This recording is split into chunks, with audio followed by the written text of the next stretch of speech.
Я родилась в Республике Коми, выросла в Удырском районе. Удырский район – это район болгарских поселков. Мой отец болгарин. И за счет того, что мы выросли в болгарских поселках, в маленькой Болгарии, как ее называли, мы пропитаны вот этой болгарской культурой. Мы выросли на болгарских песнях, на болгарской кухне. Болгарский язык для нас был родной, и нам совершенно не нужен переводчик для того, чтобы понимать, что нам говорят. То есть это все было из детства, все это было дано в детстве. И мы взяли это вот в тот прекрасный юный возраст, когда оно все очень хорошо берется. Сейчас на Удыре есть, конкретно в Усогорске, есть диаспора болгарская, которая до сих пор сохраняет свои традиции. Это вот 1 марта, 3 марта, это национальный праздник Болгарии, какие-то различные другие праздники национальные. Они их празднуют в своем традиционном формате, то есть надевают костюмы, собираются за столом с болгарской кухней. Есть там национальный центр культур, который помогает им все это сохранять. Но это не только между собой происходит, там у них они делятся с большой охотой всем, кому это интересно. Да, во мне и болгарская, и коми-культура, но очень долгое время я считала, что во мне исключительно болгарская кровь и болгарская культура, но это исключительно по тому принципу, что национальность берется по отцу. Да, вот мы как-то вот выросли с этой мыслью и выросли в болгарском поселке, соответственно. Там коми у нас не было коми-речи, не было коми-культуры. Непосредственно, очень близко с коми-культурой мы знакомились, когда мы ездили к бабушке в деревню в Прилусье. А потом уже здесь, в Сыктывкаре, уже в современном мире, сейчас, когда очень начинают популяризировать вот эту коми-культуру на коми-земле, как бы ни странно звучало, вот здесь уже началось более близкое знакомство с коми-культурой. И уже в более зрелом возрасте пришло осознание, что все-таки коми-земля – это тоже моя земля. Но по-другому никак. Мы здесь выросли все-таки, мы здесь родились, мы здесь выросли. Коми – это тоже часть нас, или мы часть коми, как-то так. И я не могу разделить, что во мне больше, чего меньше. По отношению к любви коми республики или республики Болгарии, я их люблю одинаково. Они обе красивые, обе невероятные, очень самобытные. Это прелесть, это здорово. Наша автономия существует с 2010 года. Это первая автономия, национально-культурная автономия, которая была зарегистрирована на территории всей Российской Федерации. То есть мы такие пионеры в этом плане. С 2019 года я являюсь председателем этой автономии.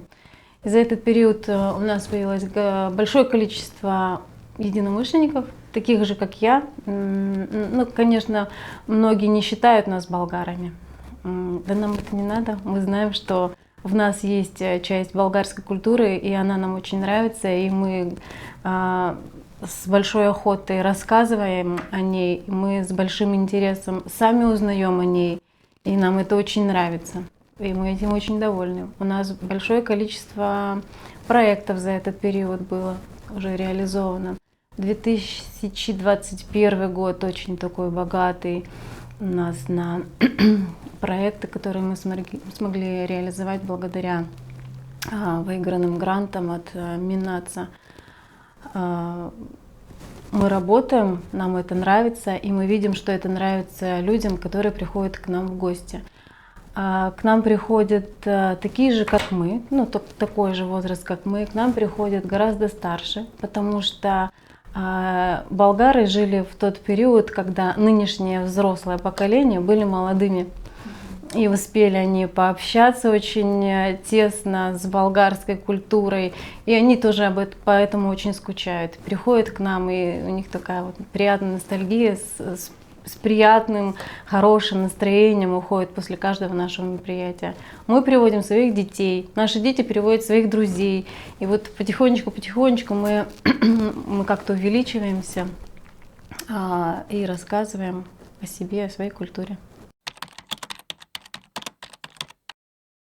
Все темы связаны с Болгарией. И чтобы как-то не придумывать какие-то новые интересные названия под каждое мероприятие, мы это сделали как один большой блок «Удивительная Болгария». Может быть, детская аудитория, это могут быть более взрослое поколение.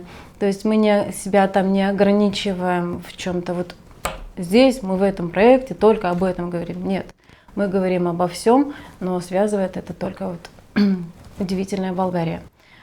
Еще у нас есть проект, который мы проводим один раз в год. Ну, это такая игра-квест. Нет, не квест, а игра-квиз. Такая близкая, далекая Болгария. У нас есть группа в соцсетях, и вот в конце года мы организуем игру. И наши гости, наши игроки, для того, чтобы подготовиться к этой игре, они должны за год просмотреть всю ту информацию, которую мы выкладываем. А в этом уже ушедшем году, 2021 году, мы смогли реализовать еще 2 проекта. Ну, один из них — это фотовыставка «Болгары в Коми вчера, болгары в Коми сегодня». Само открытие мероприятия было очень душевное. Сама выставка вызывает настолько большое количество эмоций. На них изображены ретро-снимки и снимки сегодняшнего дня наших молодых болгар, которые проживают на территории Сыктывкара. И вот эта вот связь «Болгары в Коми вчера», но это не конец, потому что есть болгары в Коми сегодня. И это всем очень нравится. Но самое важное — это то, что связало Республику Коми и Республику Болгарию — дерево. Поэтому печать нанесена на деревянные полотна. Мы нашим детям рассказали, что есть такая вещь, как переписка в конвертах. Мы не просто это рассказали, мы смогли реализовать их переписку с детьми из Болгарии. Этот проект у нас стартовал в сентябре прошлого года, продлился по декабрь. Но этого времени было достаточно для того, чтобы детей увлечь в этот процесс, придумать, написать, оформить, отправить. Самое мучительное — ждать, и самое приятное — получить.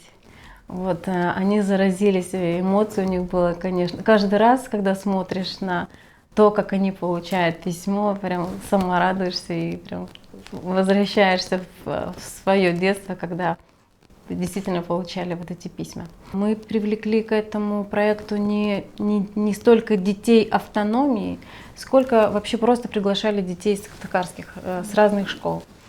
Сыктывкарские дети обязательно — это поселок Усогорск, дети с Усогорска, и 2 болгарских города — Стара Загора и Пловдив. Там тоже 2 школы. В Стара Загора — это русская школа, то есть там дети писали письма на русском языке. А в Пловдиве это музыкальная школа, но они тоже захотели подключиться к этому проекту, они писали на болгарском языке и пишут. И вот дети, которые получают письма на болгарском языке, у них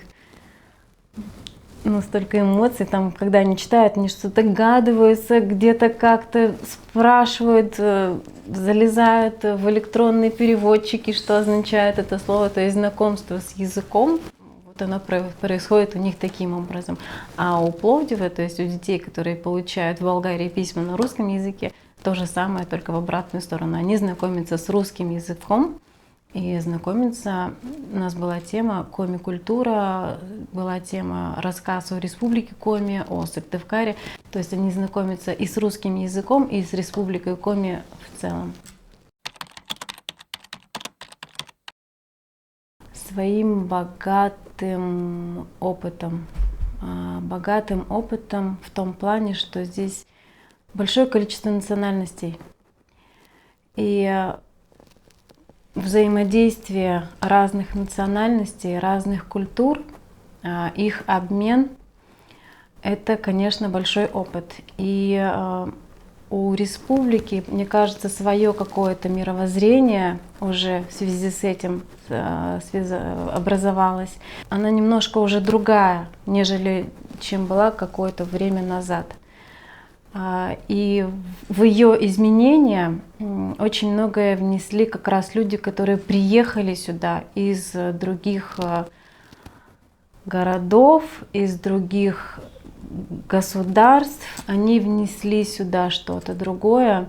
И каждый из нас, каждый из них, каждый старается сделать республику еще лучше, хотя она и так хороша. А еще она отличается, мне кажется, своим богатством, своим простором, своей щедростью.